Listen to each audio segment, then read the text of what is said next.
Hi, I'm Ken Cadet. I'm here with the Entrust Cybersecurity Institute at RSA 2023, and we are here to talk about Zero Trust. So I'm really happy to have Nick Simha here from AWS joining us. Nick, why don't you introduce yourself? Yeah, Ken, thank you for having me here. So again, my name is Nick Simha. I manage the solution architecture team at AWS. We work with software companies like yourself, and what me and my team do is help them architect and build is cloud-based solutions for their customers. So we ensure it is secure, it is scalable, and it can delight the users. Fantastic, and I imagine you're talking to customers all the time. We're here to talk security, Zero Trust. Tell me a little bit about what you're hearing from customers about the challenges in security today. Yeah, sure. Let me first paint the picture of what a landscape looks like today. So we have customers moving to the cloud at an accelerated pace. So when they move to the cloud, they bring their legacy application to the cloud. At the same time, they're building new cloud-native microservices-based applications as well. Mm-hmm.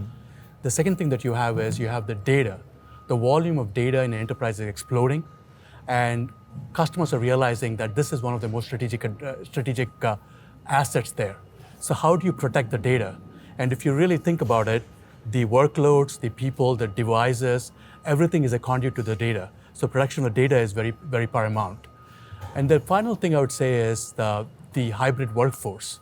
So you have a lot of remote workers, and what we hear from the customers is, how do I manage this very complex landscape?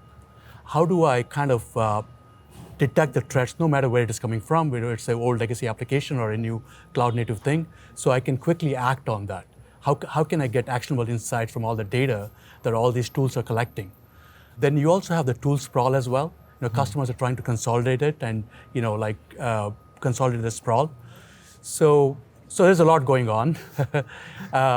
But I think where customers want to go is they want to move away from perimeter-based security to more of what we are calling as a zero trust architecture. It's an industry thing now, so which means that you're not doing very coarse-grained security, but you're looking at it and saying, how do I make everything very context-aware, very identity-aware, and how do I do this micro-segmentation of my workloads so it is very secure?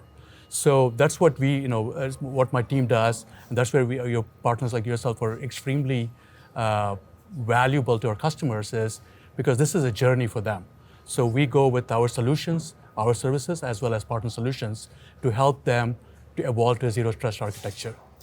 Right, and that totally makes sense. And I know one of the big challenges of this is key management, right? Mm-hmm. And how do you make sure you're protecting keys that are at the foundation of what you're doing? How is that more challenging or less challenging in the cloud-based environment, in these distributed environments you're talking about? Yeah, so let me answer that in two parts. Let me talk about the cloud in general, and then I'll move to the key management part. So in general, the cloud can make your workloads and your enterprise more secure. The way it is done, and at AWS, we have something called the shared responsibility model. So what we say is we are responsible for the security of the cloud, and you as a customer are responsible for the security in the cloud.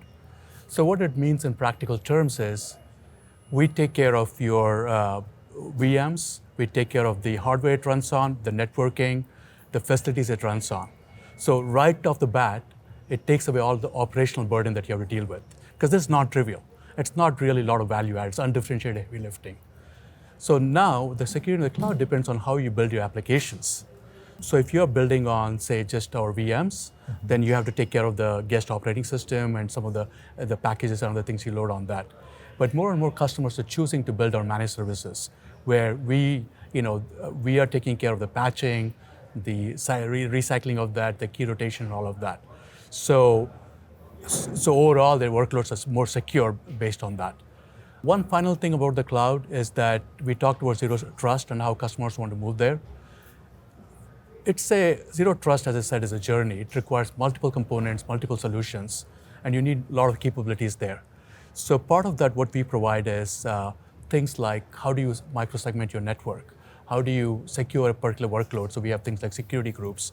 And how do you bring in key management solutions as part of the solution, whether it's our own or from trusted partners like yourself?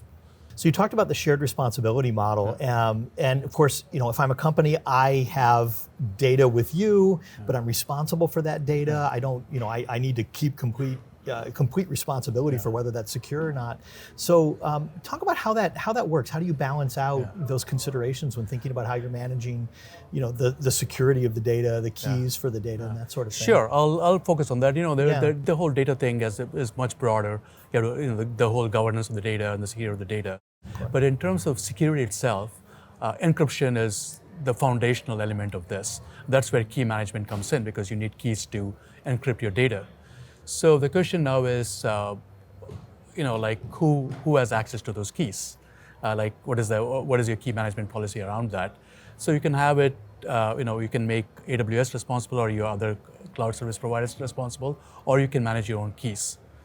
Now, each of them has some pros and cons. It really comes down to the management overhead of managing your own keys. And sometimes you may want to have that control and flexibility. Sometimes you may not want to have that. But other criteria out here is if there are any compliance requirement that you have.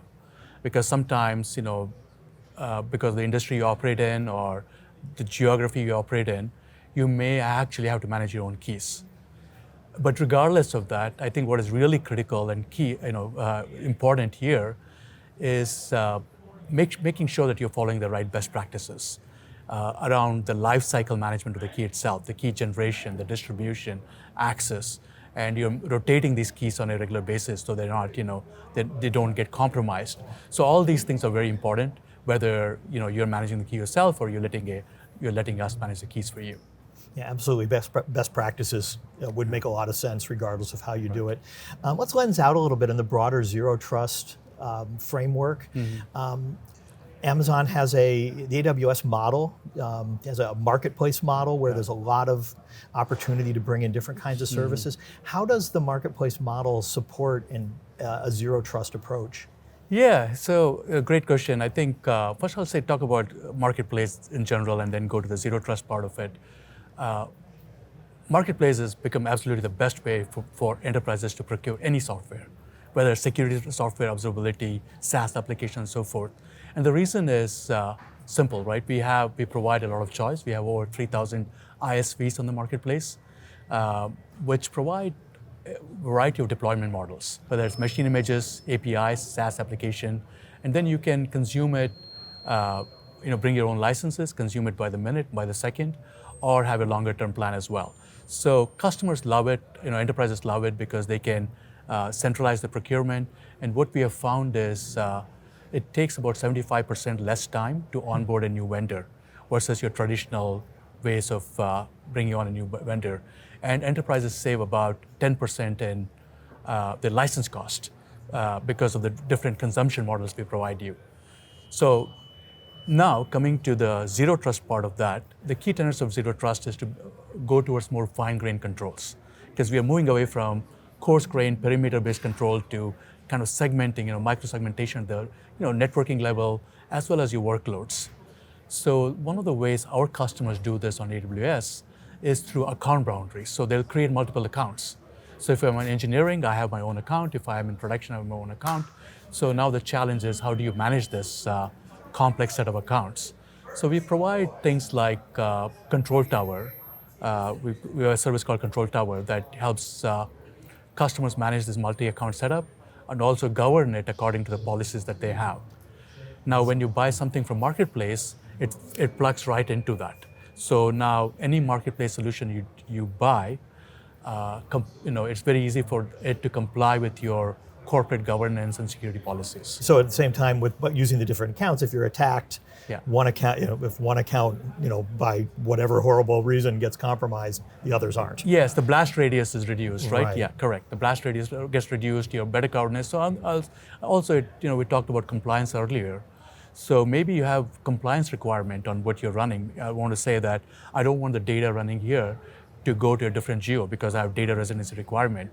So those are guardrails you can do as a corporate thing, and your ISV solutions you buy through the marketplace that integrate with Control Tower can enforce the same policies very, very easily. That makes total sense. So let me finish up this conversation, which I've really enjoyed a lot.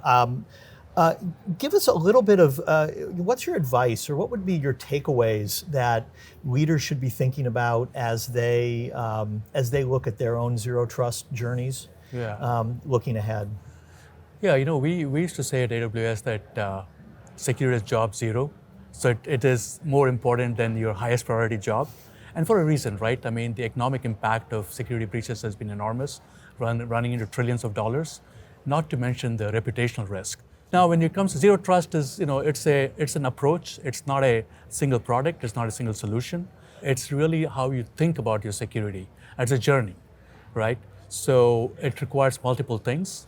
So for example, it requires a lot of capabilities in the cloud provider, but it also requires a lot of partner solutions. That's why we are so happy to partner with Entrust and other security companies, because our customers need this comprehensive set of capabilities and solutions for them to go towards your zero trust, to a zero trust architecture. Terrific. Well, thank you. We'll leave it at that. And thank you very much. Appreciate My pleasure. you Thank being you, here. Ken. Yeah. Thank you. And thank you, everyone. Thanks for watching.